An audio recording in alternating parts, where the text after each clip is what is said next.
Welcome to my channel. सबका क्या हाल है? सबको मेरा तरफ से सलाम। शुरू करते हैं। खुदावंद के जिंदा जलाली और बाबरकत नाम से जो दिलों के भेद और सब चीज़ों को वही जानता है, रूहों को जांचता है। हम हमारे इस वीडियो का मकसद हमारे कैथलिक चर्च के मुतालिक जो भी कोई गलत बयानी और गलत इतराज़ात लगाए जाते हैं उनका तदारुक, उनको ठीक करने की हम एक छोटी सी कोशिश करेंगे। और कोशिश हमारी यही होगी कि हम अपनी भटकी हुई भेड़ों को, जो हमारी भेड़ें भटक के जा चुकी हैं, उनको वापस लाएं। और जिनको खुदावंद का रूह उभारता है और वो इन चीज़ों को समझते हैं कि जो हम उन्हें बताने जा रहे हैं, अगर उनको लगता है कि ये गलत है तो आप मेरे डिस्क्रिप्शन में लिंक में, मेरे डिटेल्स में आप मेरे से रब्ता कर सकते हैं और हम बैठ कर बात कर सकते हैं। अपनी तरफ से हम कोई बात भी नहीं करेंगे। जो बात होगी वो to the reference from the Bible होगी और जो बात है वो बाइबल के अंदर से ही होगी। तो ये हमारा आज का पहला वीडियो है। आपसे रिक्वेस्ट भी करते हैं कि हमारे वीडियो को शेयर भी करें कि मज़ीद लोगों तक ये वीडियो जाए। तो शुरू करते हैं हम अपना जी। तो जैसे हम आपको बता रहे थे कि हमारा जो तश्कील कलीसिया का पहला वीडियो है, अगर उसमें हम देखें तो आपको मेरी स्लाइड पे नज़र भी आ रहा है कि चर्च की जो इब्तिदा हुई थी वो 30 ईस्वी में ज़माने मसीह में हुई थी। खुदा यीशु मसीह ने खुद उस चर्च की बुनियाद रखी। शागिर्दों का तकर्रुर, उनकी इंतखाब और उनकी जितनी भी तरबियत थी वो उन्होंने खुद ही की। अब अमली ज़िंदगी से लेकर जब आसमान तक उठाए जा रहे थे तो वो थे।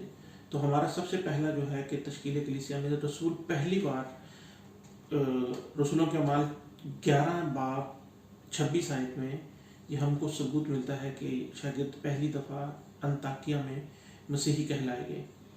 लफ्ज़ मसीह जो है ये ग्रीक, उस वक्त अंताकिया में ग्रीक लैंग्वेज बोली जाती थी और उस वक्त ग्रीक बाइबल में अगर आप देखते हैं तो आपको वर्ड मिलता है क्रिस्तोस, जिसके लफ्ज़ी मानी है कि मसीह, द क्राइस्ट। और हमें मत्ती 1 बाब 16 आयत में ये भी प्रूव मिल जाता है कि जहाँ पर हमें मिलता है कि मरियम से यीशु पैदा हुआ जो मसीह कहलाता है। मिट जाए गुनाहों का तस्वुर दुनिया से, अगर एहसास हो जाए कि खुदा देख रहा है। हमारा अगर देखें तो कलीसिया को जब रसूलों को पहली दफ़ा ये लक़ब दिया गया कि उनको मसीही कहलाए गए और वो अंताकिया में अपनी तबलीग कर रहे थे, तो वहाँ से अगर हम पीछे चले जाते हैं थोड़ा सा तो पाक यूखरिस्त, जो कि पाक कैथलिक कलीसिया का एक अहम रुकन है। और आज भी पाक कैथलिक कलीसिया पाक यूखरिस्त की रस्म अदा करती है जैसा कि यीशु ने सिखाया था। आप स्लाइड में देख सकते हैं कि जैसा कि बाइबल में लिखा हुआ है कि दुख सहने से पहले शागिर्दों के साथ खुदावंद ने ये रस्म खुद अदा की। तो आपको वहाँ पर मिल जाता है कि खुदावंद ने खुद कहा कि फिर इस प्याले से लेकर शुक्र किया और कहा कि इसको लो और आपस में बांटो, क्योंकि मैं तुमसे कहता हूँ कि अंगूर का शीशा अब से कभी ना पीऊँगा जब तक कि खुदा की बादशाही ना आएगी। तो ये रस्म चलती रहनी है उस वक्त तक जबकि वापस खुदा यीशु मसीह हमें लेने नहीं आएंगे। तो कैथलिक कलीसिया आज तक इस रस्म को, इस अहद को बखूबी एहतराम, ताज़ीम और तक़द्दुस के साथ बाइबल के अल्फाज के साथ अदा करती है, जो कि एक बहुत बड़ी चीज़ है। इसीलिए पाक यूखरिस्त जो चर्च में दिया जाता है उससे बीमार शफा पाते हैं, उससे बहुत से लोगों को शफा मिलती है।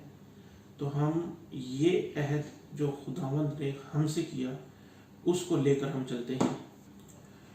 जैसा कि हमारी आपको आज ये तीसरी स्लाइड जो आपके साथ शेयर की जा रही है उसमें अगर देखते हैं तो हमारा तीसरा टॉपिक है तकर्रुर कहानत, ऑर्डिनेशन।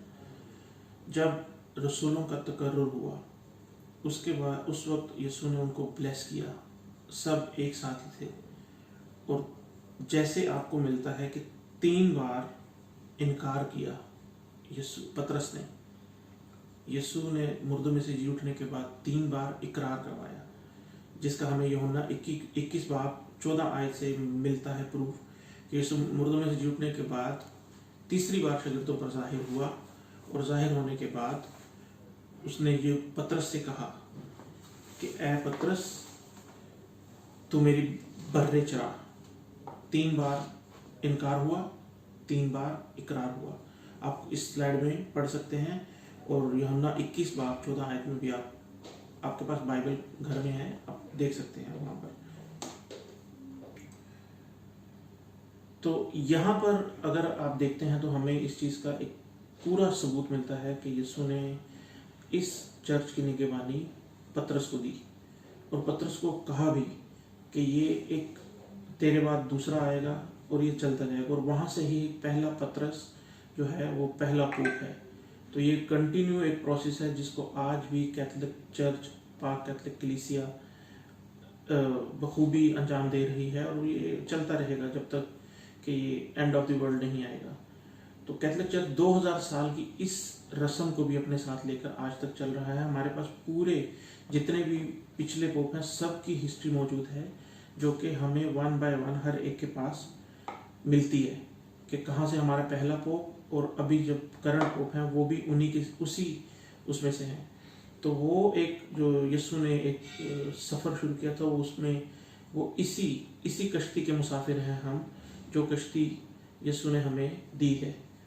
तो अगर एक और चीज़ को भी देखा जाए तो वहाँ पर एक इवेंट, एक सिग्निफिकेंट इवेंट ये भी हुआ था कि जब ब्लेसिंग हो रही थी, ऑर्डिनेशन हो रही थी, यहूदा अस्कर यूती भी वहाँ पर था, और वो भी वहाँ पर ब्लेस हो गया, वहाँ पर वो भी ब्लेसिंग। और उसका भी आपको बाइबल में बखूबी रसूलों के अमाल 1 बाब 16 आयत में मिलते हैं कि उस नविश्ते का पूरा होना ज़रूरी था जो रूह कुद्दस ने दाऊद की ज़ुबानी उस यहूदा के हक़ में पहले से कहा था, जो यीशु के पकड़वाने वालों का रहनुमा हुआ, कि उसने भी इस खिदमत का हिस्सा पाया।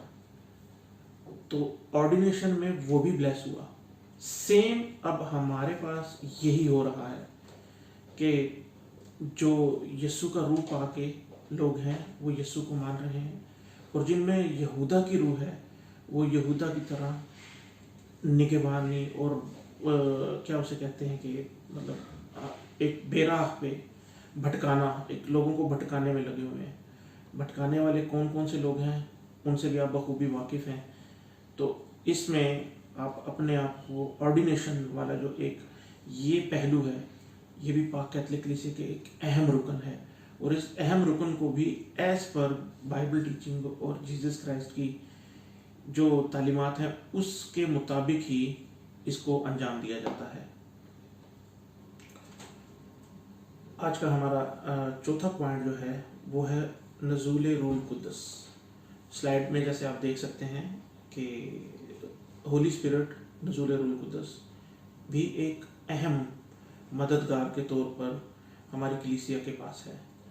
जब रसूलों के अमाल में अगर देखेंगे या उसको मुतालिया करते हैं तो जो मुसीबतें और परेशानियां पहली कलीसिया और रसूलों ने सही थी, वहाँ पर उनके लिए एक ऐसा मददगार होना ज़रूरी था जो उनके ईमान की पुख्तगी का सबब बनता, और वही हुआ।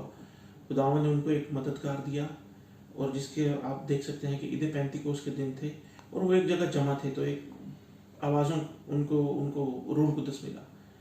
रूह कुद्दस जब किसी के पास आ जाता है तो रूह कुद्दस का फल मिलता है। उस फल में मोहब्बत, खुशी, इत्मीनान, तहम्मुल, मेहरबानी, नेकी और ईमानदारी है। ये वो खुसूसियात हैं कि जब रूह कुद्दस आप में आता है तो ये चीज़ें खुद ब खुद आप में आ जाती हैं, और कभी भी रूह कुद्दस आपको गुस्सा, तल्ख मिजाजी, कहर, शोर-ओ-गुल और बदगोई पर मरगूब नहीं करता। तो आप देखें कि जो लोग गैर ज़ुबानी बोल रहे हैं, जो यहूदा की तालीमात के साथ बैठे हुए हैं और जो गैर ज़ुबानी बोलकर भटका रहे हैं, उनमें ये खुसूसियात हैं। ये खुसूसियात जिन में होंगी, समझ जाइए कि उसके पास खुदावंद का रूह है। और हम इसी वीडियो के मकसद के साथ हम यही करना चाह रहे हैं कि हम उन रूहों को उबारें कि जिनके अंदर रूह कुद्दस भी है, जो खुदावंद यीशु मसीह को अपना निजात दहिंदा भी मानते हैं, जो तालीमात को भी देखते हैं, जो बाइबल भी पढ़ते हैं, लेकिन भटके हुए हैं। तो हम सब की यही कोशिश है कि हम अपनी भटकी हुई भेड़ों को वापस लाएं और उस जगह पर रखें जहां पर आकर खुदावंद ने हमसे एक बार दोबारा मिलना है। उम्मीद करता हूं मेरी ये छोटी सी कोशिश, ये वीडियो आपको पसंद आएगी, और रिक्वेस्ट है कि इस वीडियो को मज़ीद शेयर करें कि जितने लोगों के पास जाएगी तो उतना ही यीशु का कलाम और ये तालीमात जो है आगे फैलेगी। Thank you very much. wait for my another video. Thank you very much. Goodbye.